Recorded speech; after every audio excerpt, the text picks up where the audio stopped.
Hello again, it's Matt from FamilyManTrading.com. I'm giving you another video using Jim Brown's Mod MACD setup. I'm going to show you how to get your TradingView chart set up to look like his, so that when he does analysis and videos and things like that, it looks a little bit more alike so that you can follow along with him. So real quick, when you open up TradingView, you're going to get default settings, most likely if you're a first-time user, or if you establish a new chart, and it's going to look pretty similar to the one that I have here. It's going to have the grid lines and just the stock colors. I happen to be in night mode. I'll show you if you click on this little deal up here, you can turn your dark color theme on and off, so yours might even start to look like this. Either way, I'm going to show you how to set it up to look like Jim's. So I start with the dark mode just because that's my preference, but obviously understand that however you like it, that's up to you. You don't have to change your chart, but sometimes it helps to have the same look as the person on the video so that you can see kind of just a mirror image of what they're looking at. So let's get some of this stuff taken care of. You can right click with your mouse and open up your settings and go into a few different menu options here to get the chart looking just like Jim's. So first of all, the background is going to be kind of a dark gray, but not too dark. It's sort of around the fourth one here, so kind of select that. Don't worry about how the colors are washed out right now. Those are going to change, and we'll get those fixed here in just a second. Your vertical grid lines, we don't need those, so all we need to do is turn our opacity off. We're down to 0 for that and for the horizontal grid lines. So we just drag those down. You can also type in 0 if you want to type it in and not worry about dragging with your mouse. Scales text is your numbers on the side of the screen, so we're going to turn that to black so those stand out pretty well. Same as the scales lines. And then our crosshair, we want a darker gray so that as we highlight over our map, that stands out as well, or our chart I should say. Alright, next let's go down to trading. The only thing we need to really do in here is unless you like this buy and sell panel, is just get rid of it. So it's just a simple toggle, we can turn that off. And we'll jump up to the top with symbol. On the left side is our bullish candles, and on the right side is our bearish candles. So we're going to go ahead and make our bullish candles white, and everything else is black. So we'll just switch all of those one at a time.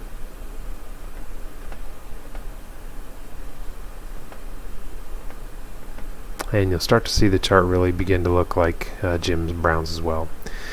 Through MT4, it appears that the last value line is also a dark gray color or black. Again, it might be preference for you, but that's going to change this price over here, so you can use that as well.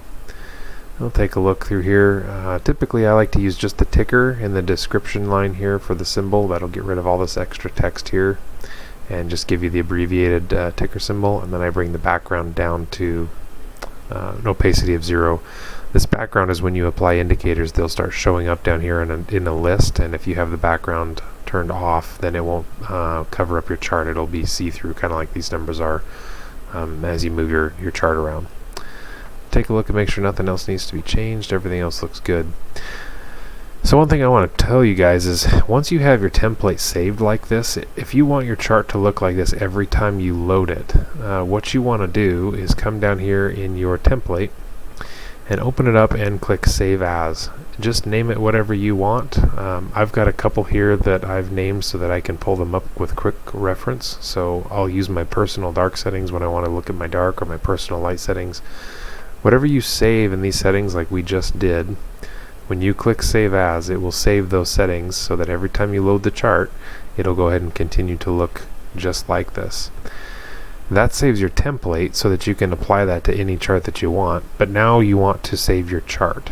So up here, if you haven't named it, this will just say unnamed. So you'll just drop this down and you'll say rename. Click that and name it whatever you want. I just did JBHP for my reference because it's Jim Brown's high probability. This is obviously the MACD chart, or the Mod MACD, excuse me, but you can name it whatever you want. Once you rename it and the cloud has a checkbox, that means that your chart has been saved. So when you come into your chart layouts, if you were to do a new chart layout or load chart layout, if you pick the one that you just saved, it will load the template and the colors all the same, so that you don't have to redo those settings every time you come into TradingView. So that's how we set up the template with the colors, and how we save the chart settings so that it's just established for you every time you load it. let's go ahead and make sure you know how to upload your scripts. Okay, you'll see that we just have our blank chart. After you purchase Jim's scripts or get them from him from any other ways that he issues you the scripts, you'll get it in a plain text file, and that's just to limit the access publicly for those people that have the privilege of getting that script, and make it nice and easy to share. And also, it's also the source code for you. I've given that script to Jim, and he's free to hand it out to whoever he sees fit, and allow any changes if you want to use that. You can take it to another programmer for a different platform if you like, because we do get requests with that from time to time, and that's up to you if you like, but you will get the source code with this as well. So what you want to know is at the top is your indicators list, and when you open that up, it's going to be a list of scripts that have been saved, whether they're in your favorites or my scripts or through the TradingView public library. But you're going to get 3 of these scripts for this particular setup, and I'm going to show you how to load those so that you can always have them in your library here, so that you don't have to mess with the text file every time you want to load it into your chart. So assuming that we have a completely blank chart and you just received the script, whether it's a download or through an email from me or however you end up getting that, down here on the bottom in TradingView, you're going to see the Pine Editor tab. When you click that, a window is going to come open, and this is where you'd be typing your script if you were to author it. We've already done that work for you, obviously, so all we need to do is copy and paste the text in the code that we will send you as the indicator, and replace this default text with what we send you. So I'll just give you an example of that really quick. Obviously, this is our source code for the script. What we'll do is select it all and copy it.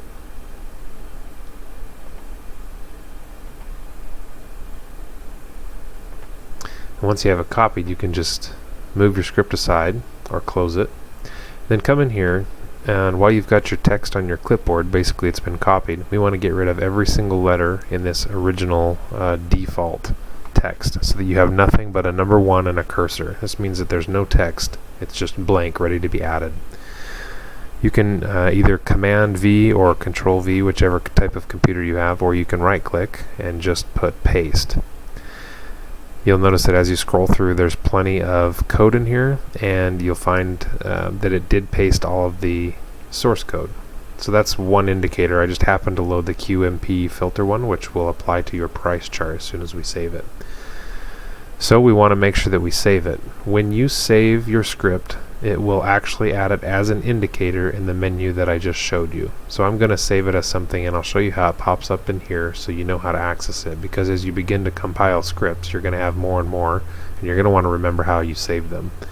So I'm just going to save this, and we'll just call it the best script, just so that we know how to find it, because I don't have anything named the best script, just for example's sake. So we'll save it, and you'll notice that the name of it changes here, and there it is in our indicators. So now no matter what you did, even if you said new indicator script and completely erased this window, it's still saved in your templates for indicators. So you didn't get rid of it because you saved it.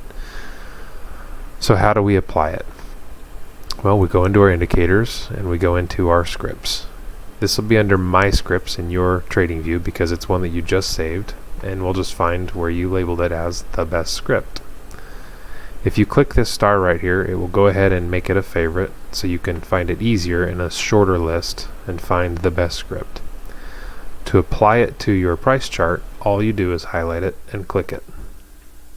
You'll notice now that it applies to your price chart and you get the indicators.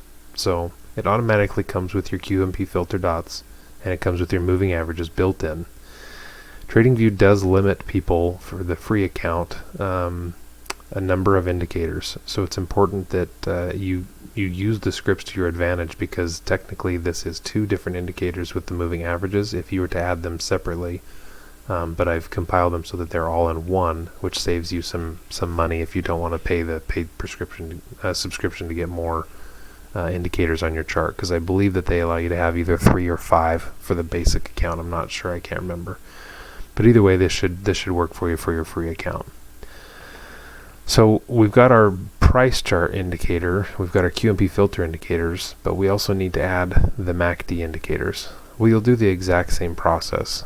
You'll go ahead and get the script from Jim or emailed from me or however you receive it. You'll highlight the script in its entirety.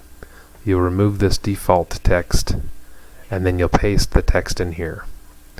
Again, once you've pasted it, you'll save it, and you'll want to save it again as something that's unique. So you might say the second best script, or the mod MACD indicator, or whatever you will remember is the MACD indicators. And with this particular strategy, you're going to get 2 of those, so you're going to want to save them as separate items as well. So once you've got that saved, again, we'll come into our indicators, and you'll go into your list. I just happen to have them, obviously, because I've been coding them, so here they are. The first one that I'm going to load is the mod MACD indicator, just so that it looks exactly like Jim's, and I recommend you do the same. So whatever you name them, just make sure that you load the one that does not have the histogram first, and I'll show you just to give you an example. When you click the mod MACD indicator, it will load that indicator on the screen, and then when you do the next one, so you've saved it, you've added it to your scripts library, you come in here and you add the next one using the histogram, you'll see it loads. Now, it's just important, I think, to load it in those that order, because whichever one you click will be the first one that you click will be the first one on top here. The next one that you click will go into that, and the next one you click will go into that. So to make your charts look like Jim Brown's, you want to do it in that order. And I'll kind of show you right here. I just have an example of his YouTube, where in his video you see that. Oops, I apologize. In his video, you'll see that he has those stacked up that way. So you've got the price chart indicator with the moving averages, you've got the MACD indicator in the middle, and then you've got the MACD with the histogram on the bottom. Now, he did request a couple of changes, so what you will see that is different regarding the trading view indicators is he did ask that I put a dot indicating an actual cross of the MACD lines. So in your YouTube videos that he's put out, you may not see these dots, this indicator here, but you will see them on mine, because he wanted a solid signal that you had a true cross. So you'll have those signals here on the histogram version. Also, he asked that I remove the dotted line on this one, mainly just as part of the strategy. It seemed to be less important in the grand scheme of things. So you'll see that there's just the single MACD line with the crossovers of the 0 line indicated by the dots, and then you'll have the histogram version MACD that has a dot indicating that the 2 MACD lines crossed. So that's the differences that you're going to see. And while we're on the topic, another thing that I'll note is you can look at his videos if you really want to follow along. Say you catch this video 2 months later than he posted it. I want to show you what you can do with TradingView to kind of follow along and what I do when I work on Jim's scripts, because I want to make sure my stuff matches what he needs. So if you look, he's looking at XAU USD on the daily chart, and in the crosshair, it's hard to see here, but it comes up as June 23rd, 2017. Well, I want to make sure that my data is as close as I can to his data, so there's a way that you can do that. So now that we've covered how to add all the indicators, when you want to go follow along with his videos, if it's June 23rd of 2017, if you don't know, your chart will load in the present day, which is way over here, the most recent candle. If you want to follow along with the video that he's displaying, or anybody else is displaying using this chart, all you have to do is come down here to the go-to, put in the date, and it's just the year first, so just type 2017, then type June, and then 23rd. And in other parts of the world, this might be in a different format, so I apologize if I'm ignorant to that. This might be day, month, year. It might be month, day, year. It might start with the year. But essentially, once you figure out the format, just type it in how it should be, and then it'll go to it. And once you hit go, it'll process for just a second normally, and then come right to that date. So when you're looking at Jim's video and then you look at your chart, you'll see that they're very similar. So as I kind of line these up, the zoom is slightly different, but you'll notice that these price charts spike at the same spot. You see the moving averages move at the same spot. You see the crosses of the MACD at the same spot. It just kind of helps you look at your chart and look at his chart as closely related as possible. Sort of the disclaimer on that is just understand that whatever broker you are using might give you different data, so these things might be a little bit different than what Jim's broker gives, and also the charting platform can give different data as well. So you might see, just for random example, this moving average crosses below the blue one just briefly and then comes back up. Well, through Oanda, that's what the price data is that they're displaying. So the moving average is obviously tied directly to price. So in my broker on my screen, it might show that it dips just below and then comes up and continues on. In Jim's video, he most likely has a different broker, and it's going to display slightly different prices. So when you're watching, his line might come down and just barely touch the top of this line, never actually cross it, and then move up. It's just something to be aware of. It's not earth-shattering. It doesn't change too much, but you just need to be aware of that difference, that it may not be exact, and it's not due to some magical coding or anything. It's just the fact that the price data is slightly different. So those are the things that I wanted to share with you guys, just little tips and tricks on how to get your stuff set up and how you can follow along with videos. I found that extremely helpful for me when I'm kind of doing my analysis and looking at what he does and make sure I'm on the same page as him. One last little tidbit is, if you don't like all the real estate that these take up, but you just want to catch the dots or see just those indicators, these are movable as well. So you can move them up and down and sort of get yourself a little bit more real estate in the price chart if you'd like to. Another thing that you can do if you just want to see one specific thing is you can double click the main indicator that you want to see, and it will get rid of the other ones, and you can do that on any indicator. It just toggles which one you want to see most of the screen in. And another thing that I should mention too is, not specifically to the mod MACD, but with the other one, with the high probability method, I did program it so that you don't actually have to have these indicators on the screen. You can go with just the QMP filter dot. It is programmed to capture both the MACD and the QQE. But I keep them up because I do like seeing that momentum. I do like seeing the changes as well. So however you like to do that, but that's pretty much it, guys. If you have any questions about the script, how to use them, how to apply them, anything I can help you with TradingView and make it a little easier for you, or any tips or tricks that I might be able to share, I welcome your emails. I look forward to answering those as fast as I can. So just shoot me an email here, visit my website, and then hopefully this makes it a little easier for you to follow along with Jim Brown's trading strategies, because they're great. Find great success in them, and I hope you find success in them too. So let me know if there's anything else I can do to help you guys, and I wish you the best of luck in your trading. Cheers.